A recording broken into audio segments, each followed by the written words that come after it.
Welcome to Orlando Backlot Podcast. This is a podcast that celebrates the real Orlando, the theme park moments that you'll talk about forever, and the local stuff that makes the city what it is. I'm a local. I grew up in Florida, and I moved to Orlando when I was 18, so I do know the ins and outs. But this isn't just a tips and tricks podcast. It's stories, opinions, and the kind of recommendations you'd get if you had a friend that lived here. Definitely be talking about Universal and Disney and just everything that makes Orlando what it is. So if you're a local, consider this a way to fall back in love with Orlando. So whether you're planning your first trip, looking for your next favorite thing to do, or you just miss Orlando, pull up a chair, grab a coffee, shut up, put on the podcast, and let's go to the backlot. Is that corny?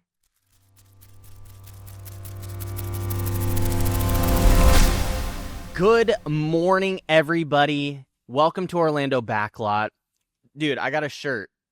I got an Orlando Backlot shirt. I'll show you the back after. There's a business in the front, party in the back. I'm going to save that until the end of the episode. Let me just bring my microphone here a little bit closer, but we have a lot to talk about today. There's a few things that's going on, and I am happy that we're shooting this today because I have a lot to talk about. Not so much with Disney. There's not too much going on with Disney, but Universal, man, there is a lot of stuff that came out this past week. So let's just dig right into it. So I'm going to start with this multi-purpose event space. It says, a new two-story, 53,886 square foot facility is under construction. It costs about $20.6 million. It'll include solar panels, a commercial kitchen, offices, and meeting rooms. Capacity is expected to be between 1,200 and 1,400 guests. Now, this is typically pretty interesting. I'm trying to see the day that it's supposed to be built, but I think this is like their way of bringing more influencers and media events to Epic Universe. I see it as kind of almost like a Coronado Springs a little bit. The Swan and Dolphin has a ton of different events that are going on. And Universal is very much trying to get this going to where people can stay here longer, host more events, just get people to come to Orlando for Universal. Whereas right now, or at least in the previous few years, Universal has kind of been a thought in the back of people's mind when they're going to Disney.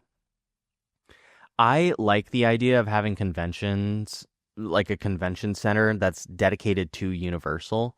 I think Universal does a great job with their media and their events. So I'm happy to see this because, the more infrastructure that we get from Universal, the bigger it's going to get. The more people that we have, the more Universal stuff is going to happen. And that's hopefully, it could always change, but I think the bigger infrastructure that is built by Universal, to me, is something that I look forward to. But this convention space seems pretty cool. I know it's not something that, everybody would be super excited about, but this is a step in the right direction. We're looking for that expansion. We're looking for that expansion to Epic Universe. There's no update on that yet, but there needs to be a place to bring people to. I always see it's so weird, Orlando, because it's set in a time where people will come here for a trade show. It could be like a dentist trade show, and there's like tons of dentists just walking around Disney or, sometimes Universal, but mostly Disney because they have the most convention spaces available. But it's so interesting to see how, Orlando is built on on that almost, having people just come here because of that. So I think this is going to be really cool to have in a convention space at Epic Universe. How cool would that be? That'd be so cool. To for your job, you get to come to Florida and have this awesome convention space that you can just go and after your trade show's done, you can hop over to Epic and ride a couple rides. Hopefully the company pays for it. That'd be even better. You get to go to Epic for free. Kidding me? The thing with this is, yeah, it's a little boring. A lot of people don't care about, a convention space, but I think, again, like I said, it's a step in the right direction. I think when you have a new park or something like that, it's just kind of building authority in that area. When something's new, we aren't emotionally drawn to it. Disney's been around for a while. People are emotionally drawn to Disney, through nostalgia, through happy memories, stuff like that.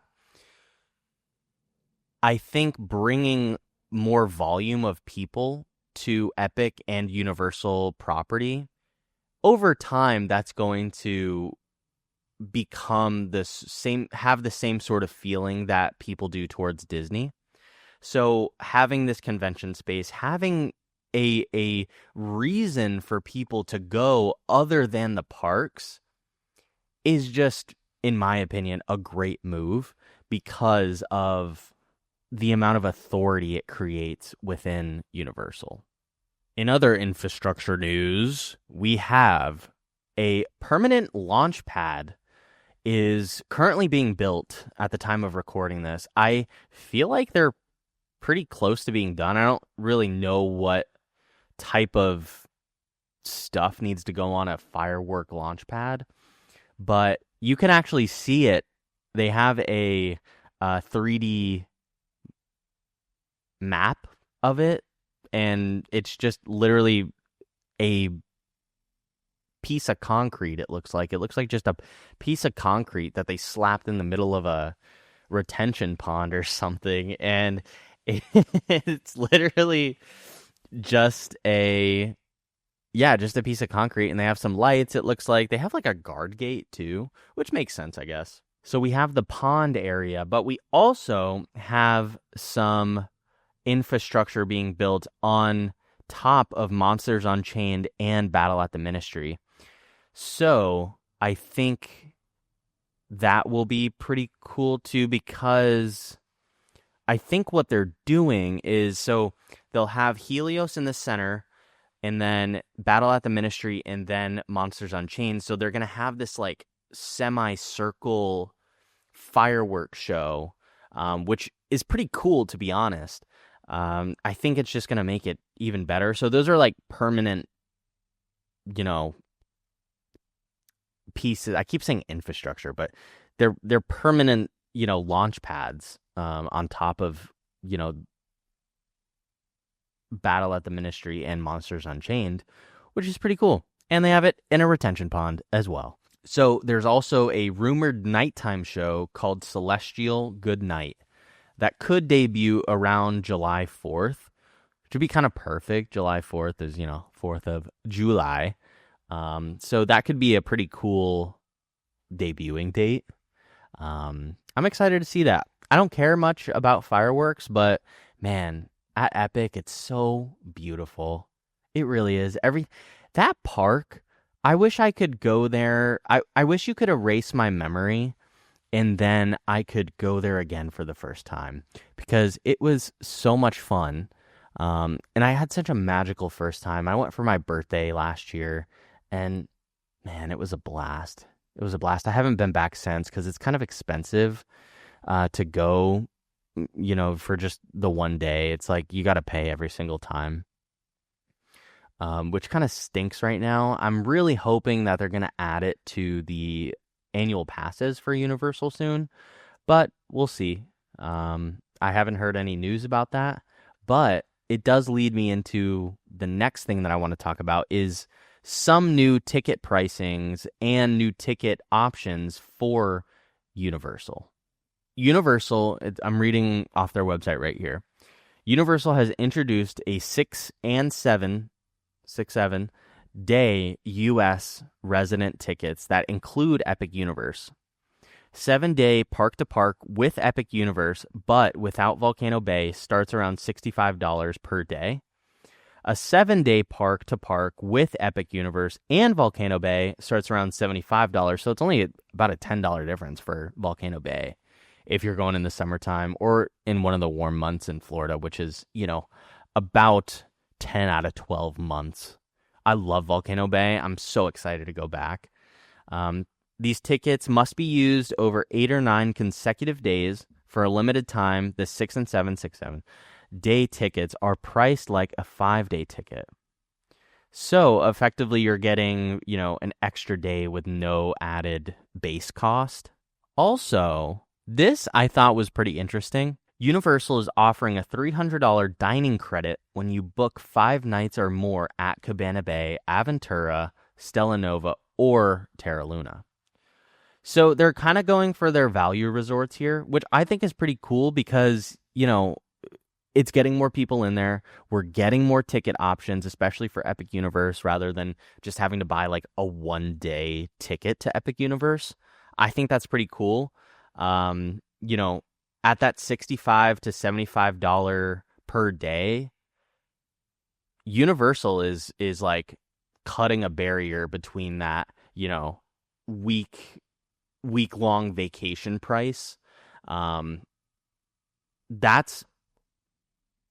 That's a pretty significant price drop, in my opinion. Like a week-long trip at Disney is quite expensive, and so is Universal, but I think they're undercutting it right now. It will go up, of course. Universal is trying to strategically put themselves in a place where people can come to Orlando and spend it at Universal for a week-long vacation. Because like I said earlier in the episode, Universal is kind of an afterthought for people who are looking to go to Disney. Maybe they'll go to Universal, okay, we'll do all the 4 parks at Disney and then, let's head over to Universal for the day. Whereas now with these ticket options, with the new expansion of the convention center, hopefully that's going to change. I mean, it all has one theme, and that's to get people here and have them stay longer, rather than it just being this one afterthought, which is so crazy to me because if I did not live in Orlando, I would want to go to Universal first. That would be my bread and butter. That would be my reasoning to come here. So I'm happy that they're supporting it now, because before, they were kind of like playing into it. It's like, oh yeah, we're gonna get so many Disney people that they'll come here now. But now, like I said earlier, they're generating this like authority for people to come here with this new ticket update. I mean, this is great for families that are, you don't have to just buy a day ticket. You don't have to buy multiple day tickets. You can buy this whole week-long vacation here at Universal Orlando Resort. All right, so this is probably the most interesting part of this new infrastructure media release kind of thing right now. I'm going to call this the transportation battle breakdown. Universal's special district selected the Boring Company, Elon Musk's company, as its top choice for a new system connecting Epic Universe to City Walk and other resort areas. First of all, that's a crazy sentence in itself, but I'm going to read what they plan to do. Nothing is confirmed yet, but Universal did select the Boring Company to work on a project like this in the future at some point, maybe. But I want to talk about the Boring Company and what they plan to do. And then I also want to talk about the other 2 companies that pitched to Universal but did not get selected, what their ideas were, because I thought that was actually really interesting. So first off, we'll start with the Boring Company. It's basically going to be an underground tunnel system using Tesla vehicles, modeled after the Las Vegas Loop, which they have. My dad actually rode in it, and I can throw up a video here of him in the tunnels. The station's underground or surface level in some parts. So yeah, it's basically going to be like an underground tunnel using Tesla cars. But I'm sure they're going to, angle it in some sort of universal fashion. It's not just going to be like, Teslas just driving around. I think it's probably going to be themed in some way. But I'm going to talk about the other two companies that did not get chosen, but they pitched. I want to read to you what they had in mind. So one company, it's called the Sunshine Connection Partners. They proposed an automated shuttle system from Glideways, which is another company. The system would mostly be elevated and run beside or above roads like Universal Boulevard and Kirkman Road. So this would be like an added infrastructure around the highways and around, the already existing streets. So it'd be kind of almost like a monorail, but in public, like through the highways, which would be kind of cool. And this is also something that, Universal was saying that they could include themed vehicles and stations and stuff, which I think would be pretty cool because, Disney has, well, they have sometimes the monorails are themed, but they're mostly just the colors now. But,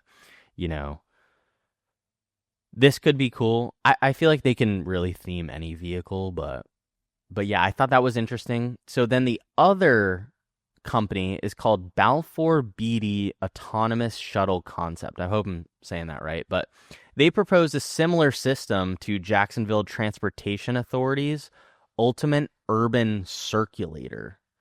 It would use beep autonomous self-driving shuttles, likely surface level or dedicated lanes.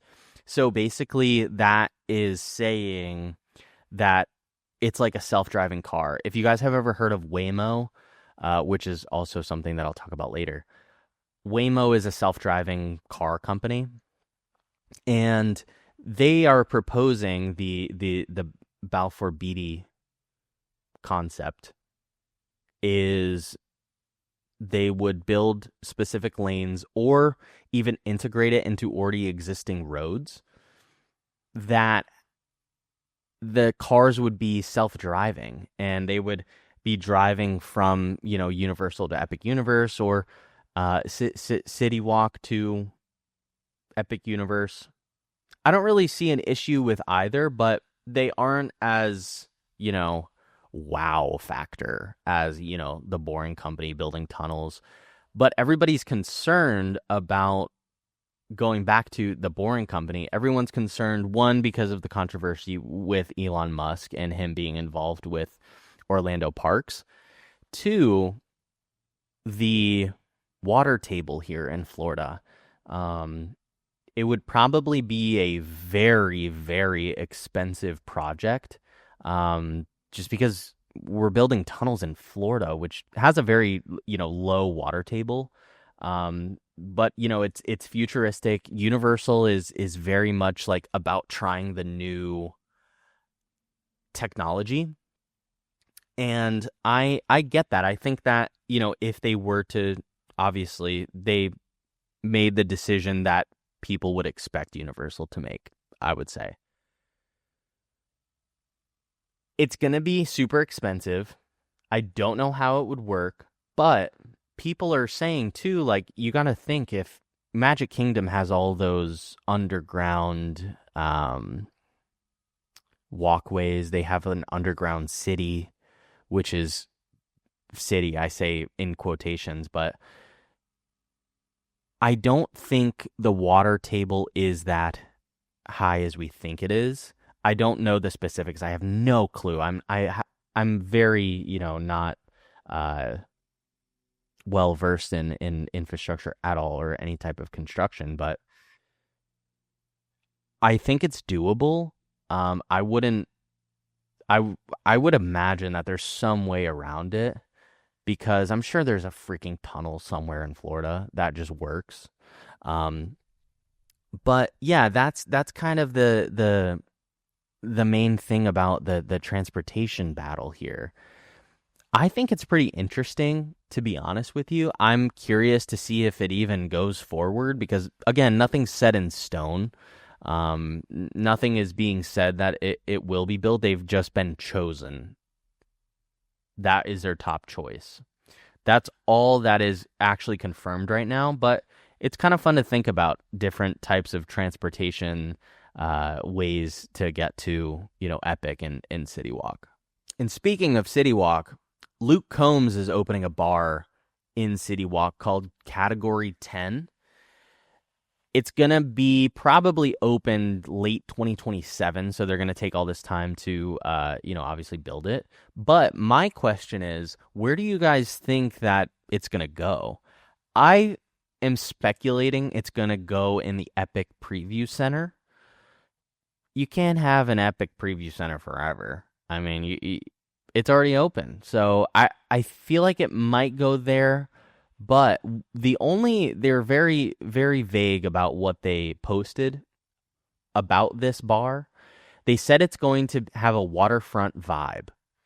So my only question is the Epic Preview Center is not really that close to the water, unless my other speculation is they're going to build a whole new structure, which I kind of find that hard to believe. But they might take away that stage that is on the water and build a new bar, like kind of right next to Margaritaville and the boats that go to the resorts. I don't know. I feel like the Epic Preview Center needs to be changed to something else. But again, I could be wrong. We don't really know where it's going to go. It very well could go to somewhere over like where the Hard Rock is. I think that would be an interesting area too. But again, they said it's going to have waterfront vibes and it's going to be in the heart of City Walk. I feel like they might build a new structure here. But I could be wrong. Let me know your thoughts because I'm pretty interested in where this is gonna go. So just briefly, I want to talk about Adam the Woo. Rest in peace to him, and I hope that his family and friends are doing okay, and hopefully being able to get through everything with ease.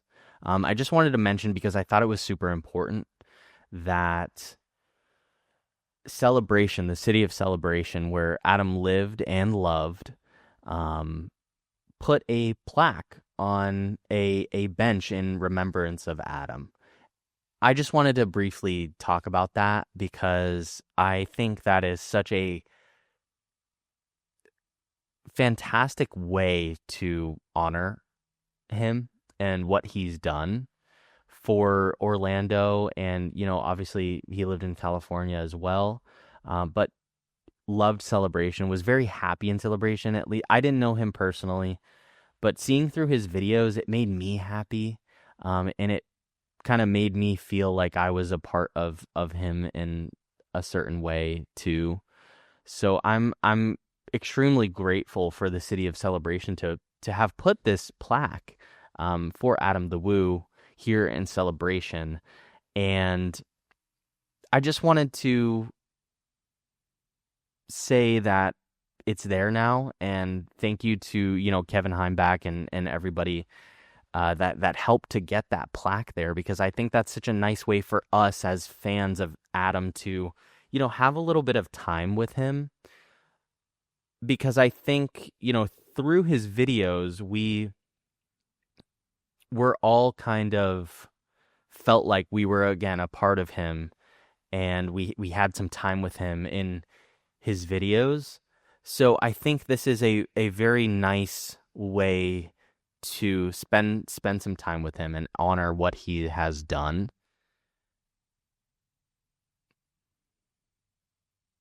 Adam has been a big part of me for this past year, in really in starting, a YouTube channel and doing my own content and everything like that. So it's nice to know that he has a place there and will always a small part of him will always be there.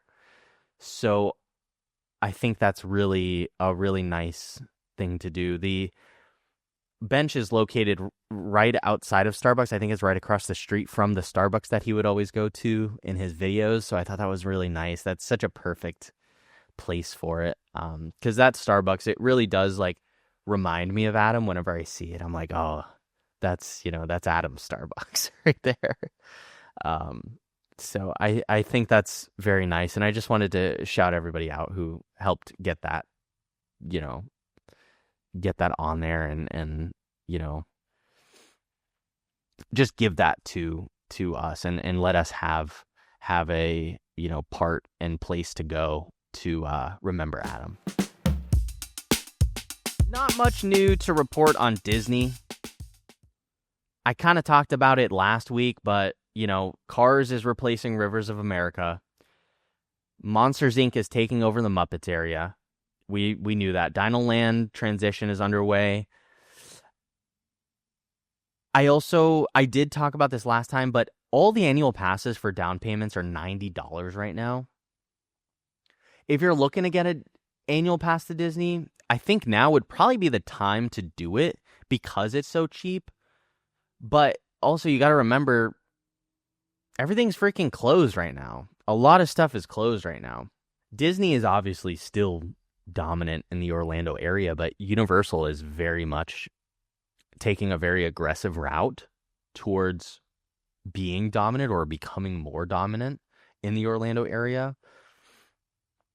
But I think it's always going to go back and forth. I think people will pick what they like.